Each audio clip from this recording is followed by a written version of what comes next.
Hello दोस्तों, माँ बिना मायका एक छोटी सी मजेदार कहानी। ट्रेन पटरी पर अनवरत भाग रही थी, साथ ही भाग रही थी सुमन की सोच। खिड़की से बाहर देखते हुए याद आ रही थी माँ की। पिछले साल जब वो इसी तरह गर्मी की छुट्टियों से मायके जा रही थी, बच्चों के साथ तो क्या उत्साह और उमंग थी।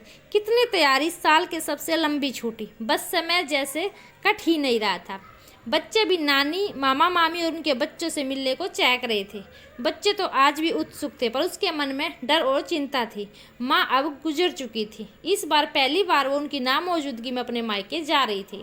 पापा तो उसकी शादी से 2 साल बाद ही गुजर गए थे, पर माँ ने उसके मायके को संजो कर रखा था। पापा को हर बार मिस करती, पर माँ के होते प्रायपन लगा ही नहीं कभी। माँ भी महीनों पहले से उसका इंतजार करती थी। मनुहार से बुलाती, कितनी तैयारी करती और उस थोड़े से दिनों में साल भर की कसर निकाल देती।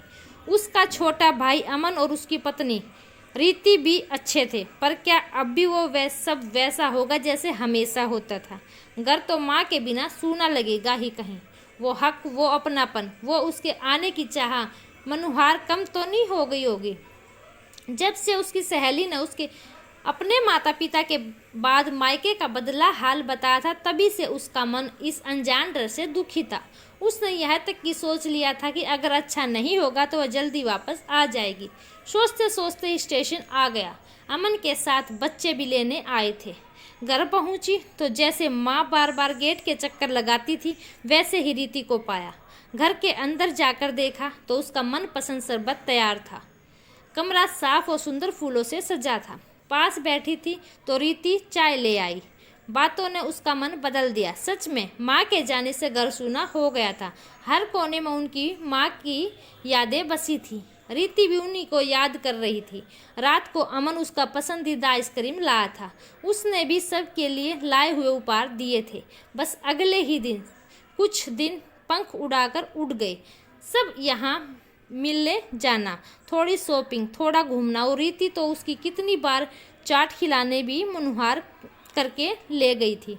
माँ के न होते हुए भी ये सब कुछ पहले जैसा ही होता रहा था। वही दुलार, वही हल्कापन।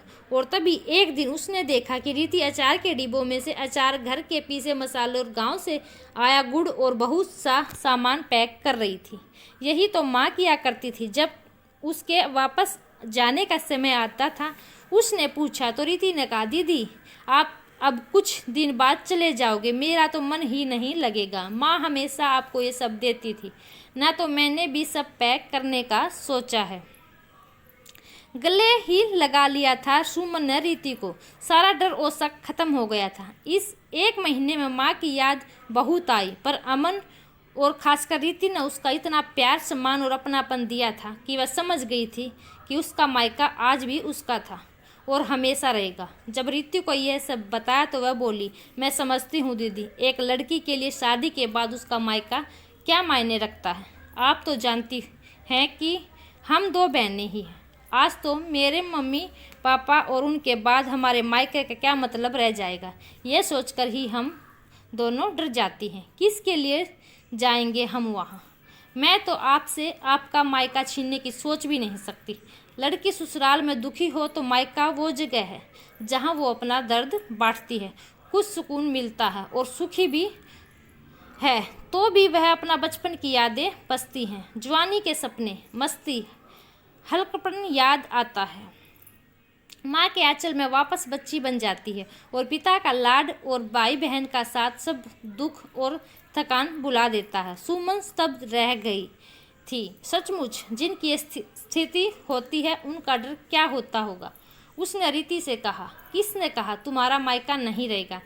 मैं तुम्हारी नंद ही नहीं, बड़ी बहन भी हूँ ना। भगवान करे अंकल आंटी का साया हमेशा बना रहे, पर खुद को भी अकेला मत समझना। माँ नहीं तो मैं तो हूँ ना। जब मन करे मेरे यहाँ बच्चों को लेकर आना। कभी अमन तंग करे तो मुझे बताना और कभी संकोच मत करना। बस अब वापस जाने का दिन आ गया था। उसे ज़्यादा तो रीति रो रही थी। फिर आने और जल्दी मिलने और रोज़ फ़ोन के वादे के साथ आज सुमन वैसे ही विदा हो रही थी जैसे माँ किया करती थी। फिर आने के लिए सुमन भाग्यशाली है कि उसकी माँ के बाद भी उसके मायके में सब कुछ पहले जैसा ही था। पर सबके साथ ऐसा नहीं हो पाता। कुछ की स्थिति रीति जैसी होती है और कुछ के लिए सब बदल जाता है। पर अगर अमन और रीति जैसे सब हो, फिर सुमन जैसा प्यार देने वाला मिल जाए तो माँ की कमी रहेगी, पर माँ बिन मायका भी कभी पराया नहीं होगा। अगर आपको ये मेरी शिक्षाप्रद कहानी अच्छी लगे तो please like, share, subscribe my channel. धन्यवाद दोस्तों।